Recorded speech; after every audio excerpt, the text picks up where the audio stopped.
ہوئے پردے کا ایک حصہ پھاڑ کر علیحدہ کر لیا۔ اس کپڑے کے ذریعے زخم کو اچھی طرح لپیٹ لیا۔ اب میں نے کمرے کا دروازہ کھولا اور آہستہ سے آگے بڑھنے لگا۔ وہ مجھے کمرے میں کہیں نظر نہیں آ رہی تھی۔ ایک دم پیچھے سے کسی نے مجھ پر حملہ کر دیا۔ یہ رابعہ ہی تھی جو دروازے کے پیچھے چھپی کھڑی تھی۔ اس نے پھر سے میرے اسی زخمی بازو کو نشانہ بنایا۔ میں نے ایک جھٹکے سے اپنا بازو آزاد کر لیا۔ رابعہ کی وحشت میں کوئی کمی نہیں آئی۔ اس نے مجھ پر دوبارہ حملہ کرنا چاہا۔ وہ جیسے ہی میرے قریب آئی، میں نے ہاتھ میں پکڑی تیز دھار والی چھری اس کی گردن پر پھیر دی۔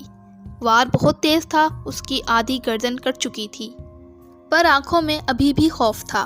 میں نے دوسرا وار رابعہ کے پیٹ پر کیا۔ 10 انچ کی چھری نرم جلد کو کاٹتی ہوئی ساری کی ساری اندر گھس گئی۔ اس کی آنکھیں باہر کو ابل پڑیں۔ کچھ دیر بعد وہ سخت ہو گئی۔